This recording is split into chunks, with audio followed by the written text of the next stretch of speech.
Olá, amigos da Rede Assim, a rádio mais informada. Está no ar o programa Valor Humano com Rafael Takei, fundador da empresa Moai Ikigai, Educação com Propósito.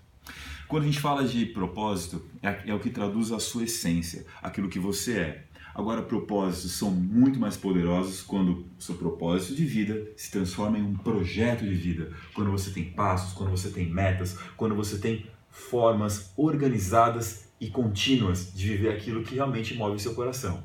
E é por isso que eu fico muito feliz de receber aqui o Fabrício Vitorelli. Seja muito bem-vindo, Fabrício. Muito obrigado. O Fabrício, que é da empresa VF Consultoria, que trabalha com gestão de projetos, né, Fabrício? Conta mais para nós como é que funciona esse trabalho da consultoria de vocês. A nossa empresa ela já tem mais de quase 14 anos, né? Então a gente atua no mercado de Lean Six Sigma, que é a junção de duas metodologias. O Lean, que vem da metodologia japonesa, que começou, hoje é muito praticado pela Toyota, que veio da família Toyota no passado, lá de 1990 e poucos, que era forte na época o uso da maquinagem de tecido. Então eles foram evoluindo, e aí uma viagem que eles fizeram para os Estados Unidos, sei um pouco depois das guerras mundiais, eles viram que nos Estados Unidos tinha muito carro, muita circulação de automóveis, então eles ficaram surpresos com isso. Então quando eles voltaram para o Japão, decidiram montar a Toyota, que hoje todo mundo conhece, é referência no Lean, né? Então, depois de tudo isso, juntou com o Six Sigma, que foi um joint venture lá na época, eles fizeram que a Motorola que começou. Então, hoje, o Lean Six Sigma é uma junção que iniciou na Motorola, mas tudo veio da base da Toyota, né? Que hoje é um sistema bem puxado e muita gente pratica, né? Olha, foi um dos livros base da minha formação em administração, ler o livro sobre a Toyota. E eu lembro que foram quando novamente os americanos interagindo com a Toyota, lá pela década de 70, mais ou menos, quando o Japão se reestruturando, pós-guerra, eles começaram a rever totalmente o formato da linha de montagem, coisas que ninguém não pode tirar essa máquina daqui e colocar para lá sim, já fazer um pensamento enxuto, uma linha contínua que seja o valor em que não tenha gargalos. É assim que funciona o Lean? Isso, para evitar desperdício, retrabalho, erro, fazer certo da primeira vez. Então isso é muito forte no Japão por causa da disciplina. Tanto que hoje os japoneses são referência, os chineses também.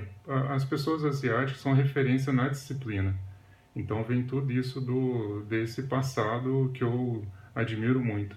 E a Motorola desenvolveu a metodologia Six Sigma, explicando da maneira mais simples possível para quem nos ouve, né, que às vezes é um empresário que está precisando ter mais método no desenvolvimento dos seus projetos, seus processos na empresa. O que o Six Sigma traz para as pessoas? O Six Sigma ele é muito voltado à estatística, né? Então a estatística te ajuda a coletar os dados do mundo real. Os dados normalmente não são bonitos, então fica até melhor para trabalhar quando os dados não são bonitos, porque normalmente o processo tem sempre a melhorar, a gente está numa melhoria contínua. E esse é o propósito de todo esse trabalho, isso envolve as pessoas. Então, com estatística, o Six Sigma ele tem muitas ferramentas fortes. Eu vou dar um exemplo bastante esdrúxulo aqui. É aquela pessoa, por exemplo, que está com sobrepeso.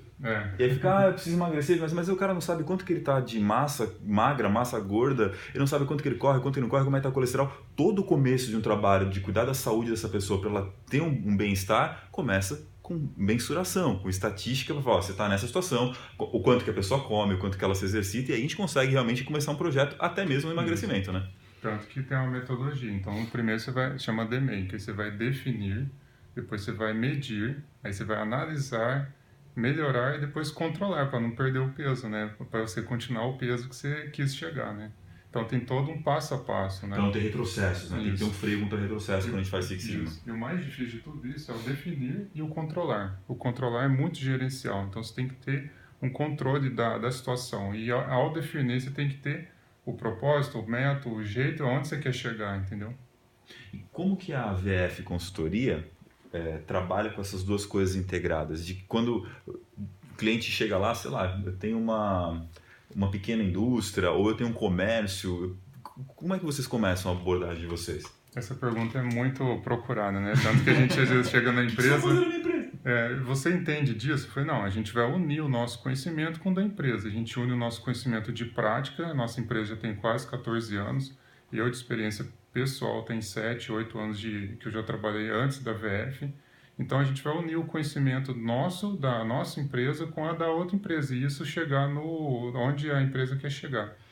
Isso é um ponto bastante importante, né? Porque às vezes quando nos procuram para consultoria, o que eu faço? Né? Como se a gente fosse chegar com uma resposta pronta. E normalmente uma resposta pronta não costuma ser boa, né? Porque ela não está adequada à realidade da empresa, certo? Isso. A resposta pronta, às vezes ela não existe, ou às vezes ela pode causar transtornos, né? Então, o nosso trabalho, assim, tem trabalhos de, por exemplo, auditoria. A gente ajuda nessa parte, só que a auditoria normalmente já vai para fiscalizar algo que está sendo feito. O nosso, a gente ajuda a melhorar um processo, né? Para que aí a empresa consiga passar numa auditoria. Para passar na auditoria. Então, um é parceiro do outro. O que te apaixona nesse trabalho, Fabrício? Ou envolvendo as pessoas. Tanto que, assim, de cabeça, assim, a gente tem alguns números, né? São mais 750 projetos. Cada projeto a gente envolve... A gente já treinou mais de 2.200 pessoas e, assim, a gente não tem a conta certinha, mas a maioria, 90 ou 95%, deram certo, poucos não dão certo. Às vezes não é que a pessoa não é adequada para aquilo, às vezes ela não está no momento bom, então, mas a maioria, tem gente que muda muito, né? Às vezes começa a arredio e depois melhora. Teve gente que já chorou, nossa, agradeceu, pediu desculpa, né, pelo nosso trabalho. Melhora um pouco a vida pessoal também, porque assim, todo esse trabalho ele é a médio prazo, de 6 a 10 meses, é quase uma faculdade. Então melhora muito as pessoas em todo o processo. Evolução por meio de processo, de controle e de definir exatamente o que você quer e como você quer que seja feito. A gente vai entender mais sobre as etapas desse processo, dessa atuação e como é que o Fabrício desenvolveu essa expertise, essa competência na volta do nosso programa Valor Humano, na Rede Assim, a rádio mais informada.